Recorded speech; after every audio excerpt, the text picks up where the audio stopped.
بسم اللہ الرحمن الرحیم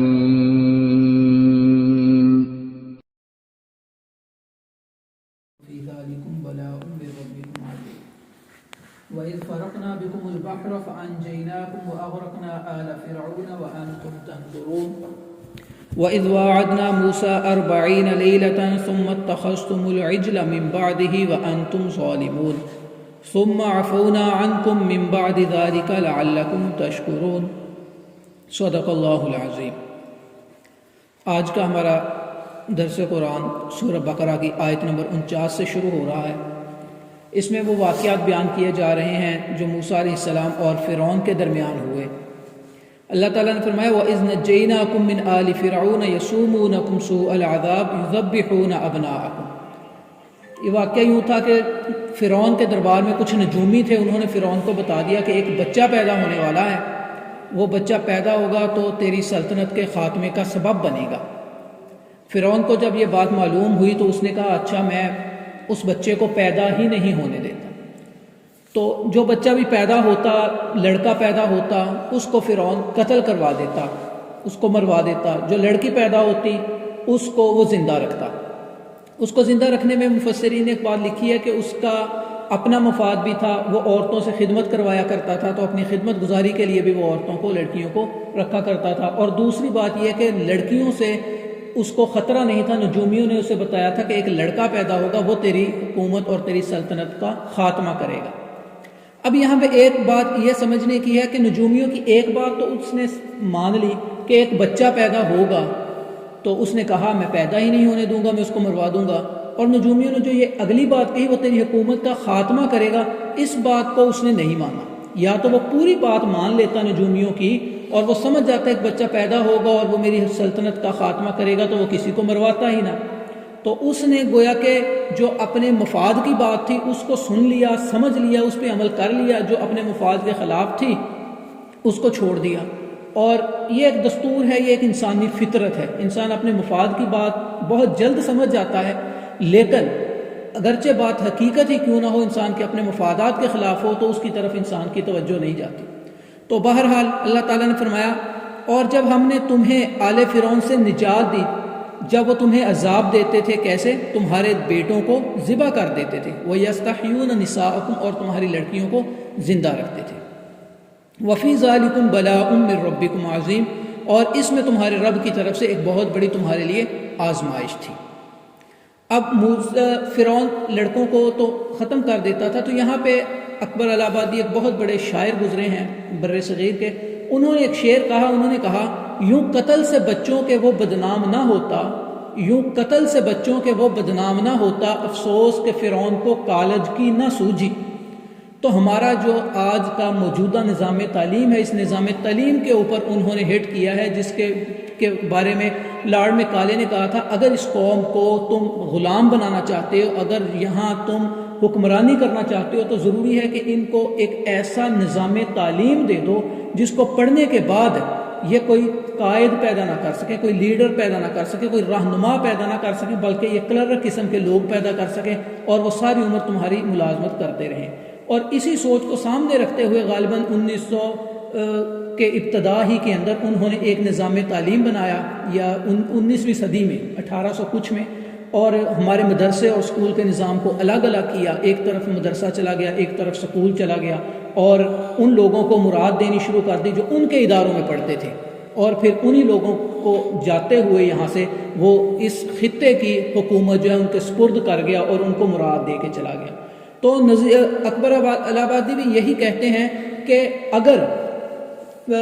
فرعون بچوں کو قتل نہ کرتا، اس نے بچوں کو قتل کیا تو وہ بدنام ہو گیا، ظالم شمار کیا جانے گا۔ اگر وہ قتل نہ کرتا بلکہ وہاں پہ ایک ادارہ بنا دیتا، ایک سکول بنا دیتا، ایک کالج بنا دیتا، اور یہ پابندی لگا دیتا کہ ہاں بھی سارے یہاں پہ آ کے تعلیم حاصل کریں، یہاں پہ پڑھیں، جو یہاں تعلیم حاصل کرے گا، یہاں پڑھے گا، میں اسے مراد دوں گا، اسے اپنے دربار کے اندر وزیر رکھوں گا، اپنی فوج کے اندر اسے اعلیٰ عہدہ دوں گا، تو سارے وہاں پہ پڑھنے آتے، جب پڑھنے آتے تو اپنے نظریات ان کے اندر انڈیل دیتا۔ تو یہاں پہ ہمیں ایک پیغام دیا ہے اکبر الہ آبادی نے، بہت بڑا پیغام ہے کہ نظام تعلیم جو ہے وہ کسی بھی قوم کو گرانے کا یا کسی بھی قوم کو اٹھانے کا ایک بنیادی عنصر اور بنیادی جز ہوتا ہے۔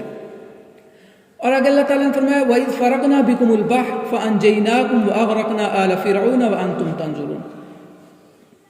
اور جب ہم نے سمندر کو پھاڑ دیا اور تمہیں نجات دی اور آل فرعون کو اس میں غرق کر دیا اس حال میں کہ تم دیکھ رہے تھے۔ اب ایک وقت تک تو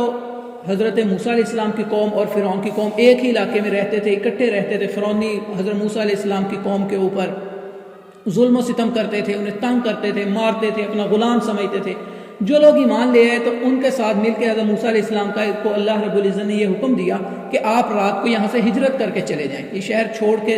دریائے نیل کو کراس کر کے دوسری طرف جا کے آباد ہو جائیں۔ یہ لوگ راتوں رات نکلے، جب نکلے تو فرعونیوں کو پتہ چل گیا کہ یہ تو جا رہے ہیں، یہ سارے چلے گئے تو ہمارے کام کاج کون کرے گا، ہماری خدمت گزاری کون کرے گا اور ہمارے روب اور دبدبہ کون سہے گا۔ تو انہوں نے ان کا پیچھا کرنا شروع کیا۔ تو جب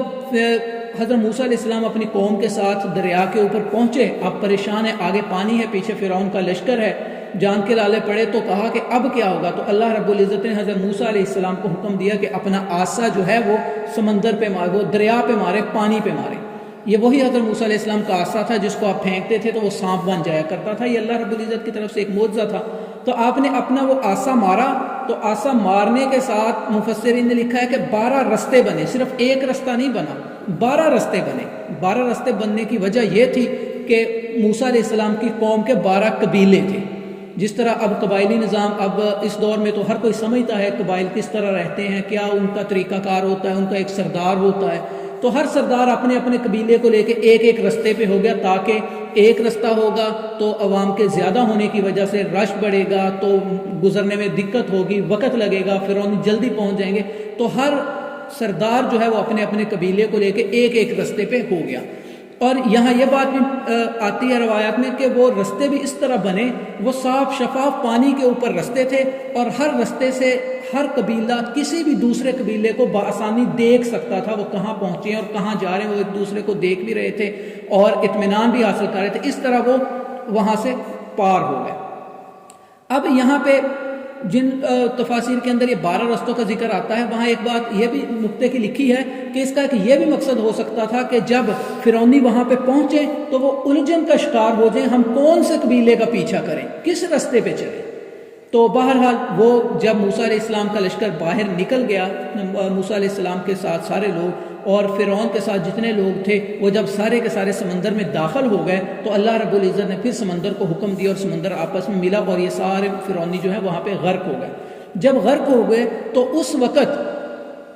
فرعون نے حضرت موسیٰ علیہ السلام کو مدد کے لیے پکارا اور موسیٰ علیہ السلام سے معافی مانگی۔ تو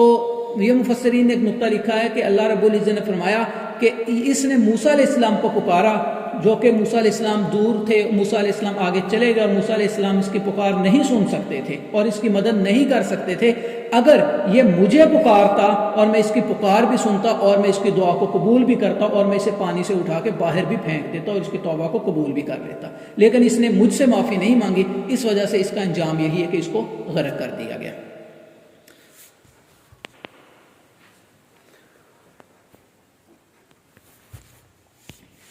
تو اگلی آیت میں فرمایا وَإِذْ وَاعَدْنَا مُوسَىٰ 40 لَيْلَةً ثُمَّ اتَّخَذْتُمُ الْعِجْلَ مِن بَعْدِهِ وَأَنْتُمْ ظَالِمُونَ۔ اب جب وہ پار چلے گئے تو وہاں جا کے انہوں نے کہا موسیٰ علیہ السلام سے، اب ہم یہاں پہ اطمینان میں ہیں، سکون میں ہیں، اب آپ اللہ رب العزت سے کہیے کہ ہمیں کوئی قانون دے دے، کوئی کتاب دے دے، کوئی صحیفہ دے دے جس کے مطابق ہم اپنی زندگیوں کو ڈالیں، جس کی تعلیمات پہ ہم عمل کریں، جس کے مطابق ہم زندگی گزاریں اور جس کے مطابق ہم آپس میں کے فیصلے کریں۔ تو پھر اللہ رب العزت نے حضرت موسیٰ علیہ السلام کو کہا